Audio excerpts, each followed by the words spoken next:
Hello दोस्तों, good morning. एक बार फिर मैं संजय आप लोगों के लिए आज नया टॉपिक ट्रिग्नोमेट्री लेकर आया हूं।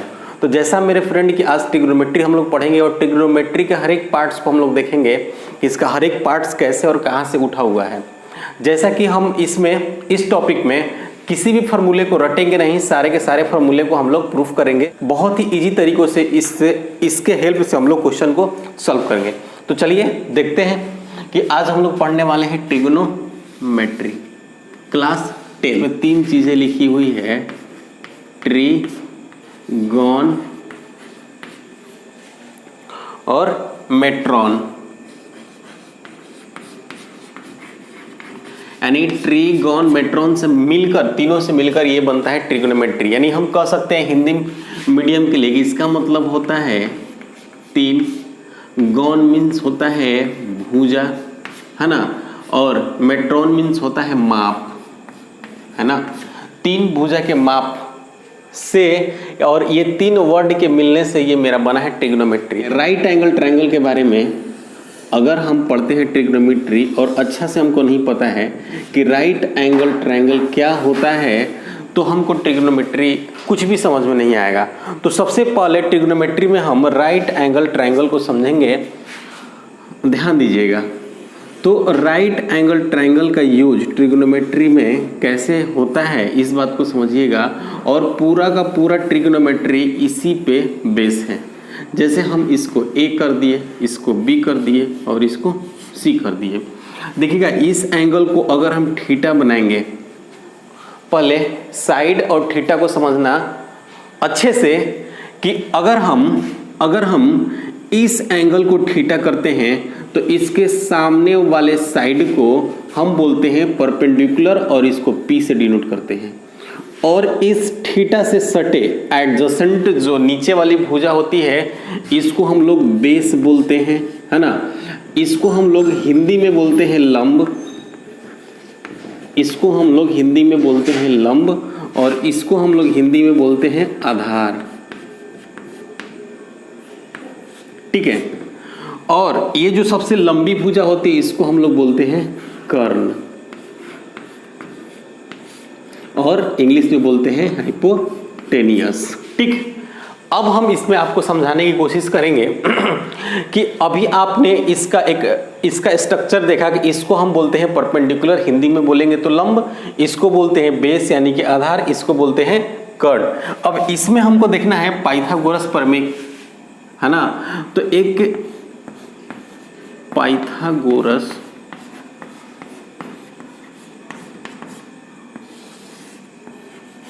प्रमेय होता है आपका कर्ण स्क्वायर इजकल टू आधार स्क्वायर प्लस लंब स्क्वायर, है ना। हम कह सकते हैं इसमें कि H square equal to base square plus P square. तो ये बात को हमको जानना सबसे इम्पॉर्टेंट है। उसके बाद हम ट्रिग्नोमेट्री के सारे अंग को बहुत अच्छे से पहचान पाएंगे, ठीक है। जैसा कि हम अभी बताए हैं कि इसमें आपको एक भी फार्मूला को याद नहीं करना है, नहीं कोई भी फार्मूला रटना है, और सारे चीज़ों को हम तुरंत और बड़े ही इजी तरीके से सीखेंगे। जैसा फिर से ध्यान, हम इसको नोट कर लीजिएगा, हम इसको मिटाते हैं। तो दोस्त, एक चीज़ को ध्यान रखना, फार्मूला रटना नहीं, क्योंकि आप एक अच्छे व्यक्ति से पढ़ रहे हो और हम कभी फार्मूले को रटाते नहीं हैं। आपको कंप्लीट कॉन्सेप्ट देंगे और एक एक फार्मूला को हम एज इट बहुत ही इजी तरीके से समझाएंगे ताकि आपको कोई भी फार्मूला रटना नहीं पड़े। हम जो बोल रहे हैं उसी तरीके से आपको हम समझाएंगे। जैसे कि हमने बताया था कि ये आपका है राइट एंगल ट्रायंगल, ठीक। और इसको हम लोग बोलते हैं P, इसको हम लोग बोलते हैं B और इसको हम लोग बोलते हैं H। हम बोले थे कि इसको बोलते हैं लंब, इसको बोलते हैं आधार और इसको बोलते हैं कर्ण। इतना हम लोग पढ़ चुके हैं, इस बात पे ध्यान दीजिएगा। अब हम लोग थोड़ा सा आगे बढ़ेंगे और आगे बढ़ने के साथ ही कुछ चीज़ों को, जैसे कि ये साइन थीटा, तो तो ये साइन का नाम आज से 500 साल 400-500 साल पहले ही आ गया था, जिसका नाम आर्यभट्ट जी ने दिया था, है ना। तो इस बात को समझा जाएगा, जैसे कि इस पेज पे हम डिस्प्ले कर रहे हैं कि ये आर्यभट्ट जी इसके बारे में कुछ लिखे हुए हैं, आप लोग इसको पढ़ सकते हैं, ठीक है। तो अब हम देखेंगे साइन कॉस टैन का मान कैसे हम इस ट्रिग्नोमेट्री में इस राइट एंगल ट्रायंगल के हिसाब से रखते हैं। ये हुआ आपका राइट एंगल ट्रायंगल, और यहाँ पे हम कह सकते हैं कि H square equal to P square plus B square, यानी कि कर्ण स्क्वायर इक्वल टू कर्ण स्क्वायर इक्वल टू लंब स्क्वायर प्लस आधार स्क्वायर, ठीक है। अब एक साइन थीटा, इसमें सबसे पहले हम लोग पढ़ेंगे साइन थीटा, फिर पढ़ेंगे हम लोग कॉस थीटा, फिर हम लोग पढ़ेंगे टैन थीटा, है ना। अब इसके बाद साइन का उल्टा हम लोग पढ़ेंगे कॉसेक थीटा, ठीक है। कॉसेक थीटा के बाद कॉस थीटा का उल्टा हम लोग पढ़ेंगे सेक थीटा, और सेक थीटा के बाद टैन थीटा का उल्टा हम लोग पढ़ेंगे कॉट थीटा, ठीक है। और इसके बाद हम लोग क्या करेंगे कि सारे फॉर्मूले को बड़ा ही इजी तरीका से सॉल्व करेंगे। जैसे एक फार्मूला मेरा होता है sine theta into cosec theta equal to 1 कैसे होता है, ठीक है। उसके बाद हम लोग देखेंगे cos theta into sec theta equal to 1 कैसे होता है। उसके बाद हम लोग देखेंगे tan theta into cot theta equal to 1 कैसे होता है। इस चीज को हम लोग अभी तुरंत देखेंगे, ठीक है। ये आधार है, ठीक। देखिए कि पंडित बद्री प्रसाद हर हर बम बोले, या होता है लाल बटे कक्का। याद रखने का सबसे आसान तरीका है ना, कि जो लोग इंग्लिश मीडियम से होते हैं वो लोग ये जानते हैं, और जो लोग हिंदी मीडियम से होते हैं वो लोग ये जानते हैं। इस बात को ध्यान दीजिएगा। अब हमको लिखना है साइन थीटा, तो ये आपका होता है, ये पहला साइन थीटा, ये दूसरा जो आएगा कॉस थीटा, और ये होगा टैन थीटा। नीचे से चलेंगे तो ये हो जाता है कॉट, ये हो जाता है सेक, और ये हो जाता है कॉसेक, और ये दोनों एक दूसरे में चलते रहता है। जैसे कि हमको साइन थीटा पता करना है, तो साइन थीटा होता है लंब बटा कर्ण, या बोल सकते हैं P/H। ध्यान से देखिएगा, H, या इसको हम लोग बोल सकते हैं लंब बाई कर्ण, ठीक है। अब हम बोलेंगे कॉस थीटा। कॉस थीटा हम लोग बोलते हैं B/H, है ना। बोल सकते हैं इसको आधार, हिंदी में आधार बाई कर्ण, ठीक है। अब देखो टैन थीटा को बोलते हैं P/B, यानी कि इसको हम लोग बोल सकते हैं लंब बटे आधार। इतना आप लोग समझिए। इंग्लिश मीडियम वाले ये समझेंगे, हिंदी मीडियम वाले ही समझेंगे। मैथ में कोई लैंग्वेज नहीं होता है, मैथ ना हिंदी में होता है ना इंग्लिश में होता है, मैथ होता है। आपको इतना नॉलेज होना चाहिए, और हम आपको इस चीज़ को अच्छे से सिखाएंगे। अब देखिएगा, हम कह रहे हैं कि ये साइन थीटा हो गया, ये कॉस थीटा हो गया, ये टैन थीटा हुआ। नीचे से चलेंगे या फिर कॉसेक थीटा निकालना है, तो हम इसको उल्टा कर देंगे। साइन का उल्टा कोसेक, कोस का उल्टा सेक, टेन का उल्टा कोट, इस चीज़ को ध्यान रखिएगा। तो हम इसको पलट देंगे तो हो जाएगा h/p। हिंदी में आप लोग लिख लीजिए हाइपोटेनियस बाई परपेंडिकुलर। अगर हम cos थीटा को पलट देंगे तो ये हो जाएगा h/b। और हम लोग tan थीटा यानी p/b को पलट देंगे तो हो जाएगा b/p, है ना। तो हम लोगों ने अभी देखा कि sine theta cos theta tan theta बराबर, और साइन थीटा का अपोजिट कोसेक थीटा होता है, cos थीटा का अपोजिट सेक थीटा होता है, और tan थीटा का अपोजिट cot थीटा होता है। अब हम लोग देखेंगे कि sign theta into cosec theta, sign theta into cosec theta करने पर वन जो फॉर्मूला हम लोग रखते हैं ये कैसे होता है। तो एक चीज़ ध्यान दीजिएगा, हम इसको मिटाते हैं, ये आप लोग जानते हैं, हमको पता है, ठीक। देखिए क्या ध्यान देना है, ध्यान ये देना है कि यहाँ से हमने लिखा साइन थीटा और लिखा हमने कोसेक थीटा, तो हमको पता है कि साइन थीटा क्या होता है p/h, कोसेक थीटा क्या होता है h/p, और ये कट के क्या आता है 1। तो यहाँ से ये आपका पहला फार्मूला प्रूफ होता है, ठीक है। प्रूफ होने के साथ हम कह सकते हैं कि cosec theta equal to 1/sin theta. ध्यान रखिएगा, अगर हम या फिर हम कह सकते हैं sin theta equal to 1/cosec theta. Note करते चलिएगा, हम मिटाते हैं, और इसी प्रकार इसको और इसको आप प्रूफ कर सकते हैं अपने तरीकों से, ठीक।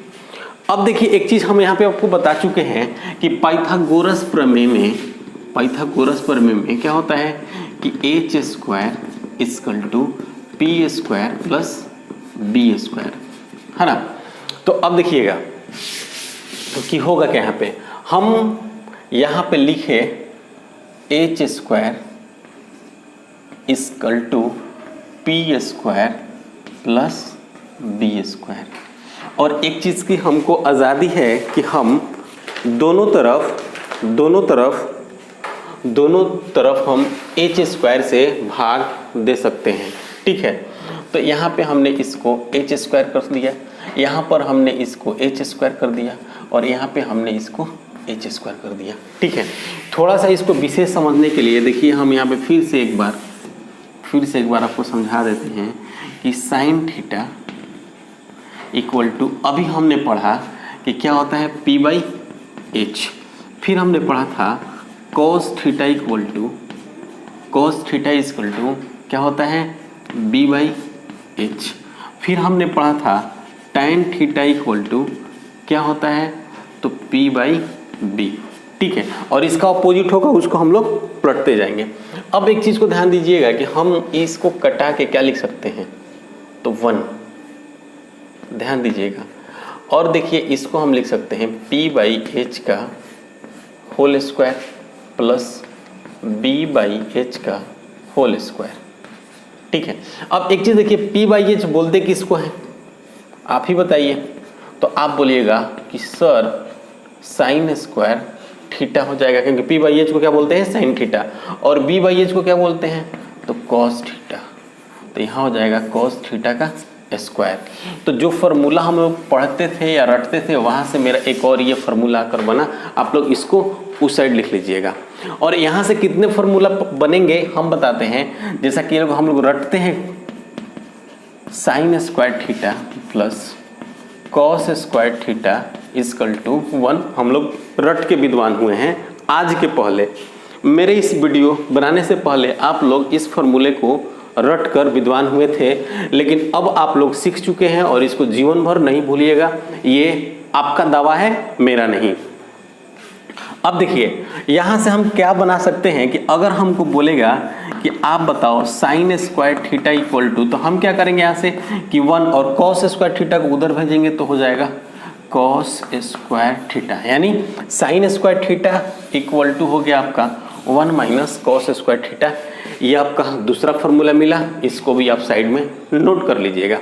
अब इसके आगे हम बढ़ते हैं और बोलेंगे कि यहाँ से अगर हम बोले cos square theta equal to, तो यहाँ पे 1 है, cos square theta, sine square theta इधर आ जाएगा, यानी 1 माइनस साइन स्क्वायर थीटा, ये हो गया आपका नेक्स्ट फार्मूला। इसको भी उठा के साइड में नोट कर लीजिएगा। देखिए ट्रिग्नोमेट्री का हर एक फार्मूला कहाँ से कैसे उत्पन्न हुआ है हम बता रहे हैं, और ये पढ़ने के बाद आपको हर एक चीज़ बहुत ही आसान हो जाएगा, इस बात को मानिए, ठीक है। अब देखिए हम आते हैं अगले पे, ठीक है, हम इसको मिटाते हैं, आप लोग नोट करते चलिएगा। अब देखिए हम कह क्या रहे हैं, दूसरा कंसेप्ट है इसी में कि हम जानते हैं कि P square H square equal to P square plus B square. अब एच स्क्वायर से सबको भाग दिए थे, अब की बार हम देते हैं पी स्क्वायर से। हमने क्या किया, इसको भी पी स्क्वायर से, इसको भी पी स्क्वायर से, और इसको भी पी स्क्वायर से डिवाइड कर दिया। अब एक बात देखिएगा कि यहाँ पे क्या बना भाई, तो h बाई पी का होल स्क्वायर इक्वल टू यहाँ पे क्या बना, तो 1, यहाँ पे क्या बन रहा है, तो b बाई पी का होल स्क्वायर। अब हम देखेंगे कि h बाई पी होता किसका है, तो ध्यान दीजिएगा कि h बाई पी किसका होता है, तो साइन थीटा का उल्टा होगा। अगर p बाई h रहता तो साइन थीटा, तो यहाँ पे हो जाएगा आपका cosec square theta equal to, ध्यान दीजिएगा 1 प्लस, अब देखिए b बाई पी लिखा हुआ है, तो p बाई बी होता है tan थीटा का, तो b बाई पी क्या हो जाएगा, कॉट स्क्वायर थीटा। देखिए ये आपका बड़ा ही इंपॉर्टेंट फार्मूला है और बहुत जगह यूज होगा, है ना। तो ये हो गया आपका cosec square theta equal to, अब इसी से हम निकाल सकते हैं कॉट स्क्वायर थीटा। तो कॉट स्क्वायर थीटा निकालेंगे तो कह सकते हैं ये इधर आ जाएगा 1, तो cosec square theta cosec cot, अच्छा हाँ -1 हो जाएगा, माफ़ कीजिएगा, थोड़ी सी गलती सबसे होते रहती है ना। ये देखिए ये आपका फार्मूला ये भी आ गया, इसको जल्दी से नोट कीजिए, फिर हम आगे बढ़ते हैं। जल्दी से फटाफट नोट कीजिए, चट्टा लगता है, जल्दी नोट कीजिए, नहीं तो चलिए हम यहाँ से फिर अगला फार्मूला आपको हम बताने की कोशिश करते हैं, ध्यान रखना। तो चलो अगला फार्मूला को हम देखते हैं इतने ही अच्छे तरीकों से, यानी कि हमको बस वही फार्मूला पता है, H square equal to P square plus B square. एक बार हमने एच स्क्वायर से डिवाइड किया था, एक बार हमने पी स्क्वायर से डिवाइड किया था, और एक बार हमने बी स्क्वायर से डिवाइड किया था। सॉरी, इस बार हम बी स्क्वायर से डिवाइड करेंगे। तो देखिए इसको हमने बी स्क्वायर से डिवाइड किया, इसको हमने बी स्क्वायर से डिवाइड किया, इसको हमने बी स्क्वायर से डिवाइड किया। तो अब देखिएगा, अब यहाँ पे हो गया h बाई बी का होल स्क्वायर, फिर यहाँ पे हो जाए आपका p बाई बी का होल स्क्वायर, फिर यहाँ पे हो जाएगा 1। अब देखिएगा h बाई बी, तो h बाई बी किसका होगा, अगर b बाई h रहता तो क्या होता cos, तो h बाई बी हुआ तो हो जाएगा sec, यानी sec square theta equal to P by B हमको पता है tan स्क्वायर थीटा होता है, और ये +1, ये आपका इसमें ट्रिपल भी यही लगा देना, सबसे अधिक क्वेश्चन यहाँ से सॉल्व होता है, ठीक। अब यहाँ से अगर हमको निकालना हो tan स्क्वायर थीटा, तो कुछ नहीं करना है, हम लिखेंगे tan square theta equal to, ये 1 आके इधर माइनस हो जाएगा, यानी sec स्क्वायर थीटा -1। ये हो गया आपका अगला फार्मूला। तो सारे फार्मूला को उम्मीद है कि आपने इकट्ठा किया होगा, और आज के बाद आप फार्मूला को रटेंगे नहीं। इसके बाद हम